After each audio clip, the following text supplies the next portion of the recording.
প্রিয় দর্শক বন্ধুরা, আজকে আর একটি নতুন ভিডিও নিয়ে এলাম তোমাদের জন্য। তো দেখো, আমাদের বাড়ি ফ্যামিলি সব গেছে তারকেশ্বর, আমাদের গ্রামের থেকেও গেছে অনেকে। তো এইখানে দেখো, এই যে ওইখানে বারবার যেতে গেলে যে হুইসি করে খেতে হয়, এখানে আতপ চালের অন্ন, সেইগুলো সব বসে সবাই মিলে বসে লাইন দিয়ে এই যে রান্না করছে। তো দেখো, ভিডিওটা তোমাদের কেমন লাগে কেউ স্কিপ করবে না, পুরোটা দেখবে। এই দেখো, সব দলে দলে লোকজন এখানে ঢুকছে অভিষেক করার জন্য।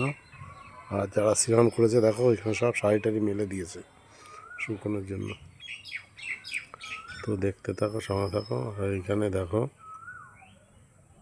এখানে সব কিছু পাওয়া যায় বন্ধুরা।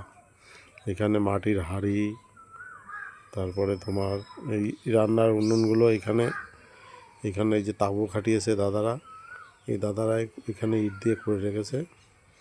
আর এই সাইডে দেখো, এখানে গঙ্গার পাড়ে, এটা হচ্ছে গঙ্গার নামার সিঁড়ি। দেখেছো কত লোক স্নান করছে গঙ্গায়। দেখো বন্ধুরা,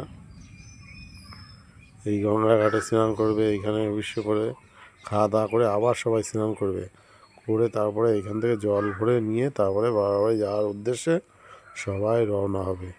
তো এখানে দেখো একটা মন্দির আছে, এখানে মন্দির পুরোহিত তো এখানে পুজো করছে। এই হচ্ছে মন্দিরটা, দেখো।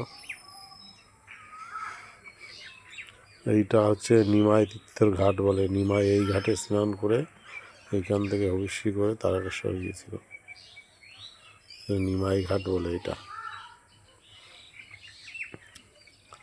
তো সবাই এখানে হবিষ্য করছে, সবাই তো করছে না, মানে রান্নাবান্না করছে, কেউ কেউ এদিক ওদিক ঘোরাফেরা করছে, কেউ কেউ বসে রেস্ট নিচ্ছে।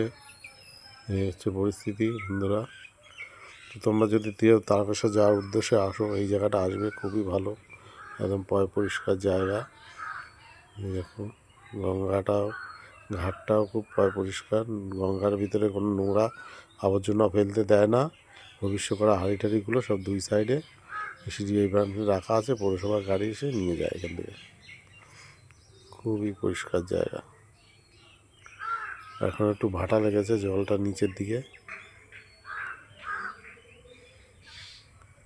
এখন ভাটা চলছে বন্ধুরা, ওই জন্য জলটা একটু নিচের দিকে আছে।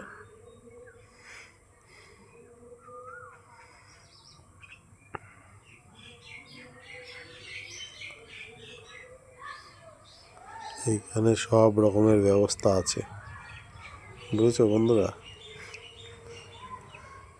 যদি তোমাদের বাবার বাড়ি যাওয়ার উদ্দেশ্যে মন চায়, সবাই চলে আসবে। আর এখানে কিন্তু নিয়ম আছে বন্ধুরা। নিয়মটা কি তোমাদের বলে দিই, নতুন বস্ত্র পরে আসতে হয়, বুঝেছো। এই দেখো, একজন দুজনেরা স্নান করে জল নিয়ে উঠছে, ওনারা বোধহয় খাওয়া দাওয়া হয়ে গেছে, স্নান করে উঠছে, জল নিয়ে ওনারা বোধহয় রওনা হবেন বাবার বাড়ির উদ্দেশ্যে। তো এখান থেকে বাবার বাড়ি কেউ বলে 36 মাইল, কেউ বলে 36 কিলোমিটার, বুঝেছো। এখান থেকে অনেকে হেঁটেও যায়, অনেকে গাড়িতে, যারা না হাঁটতে পারে গাড়িতে করে যায়, অনেকে ডাকাতখালি বাড়ি পর্যন্ত হেঁটে যায়।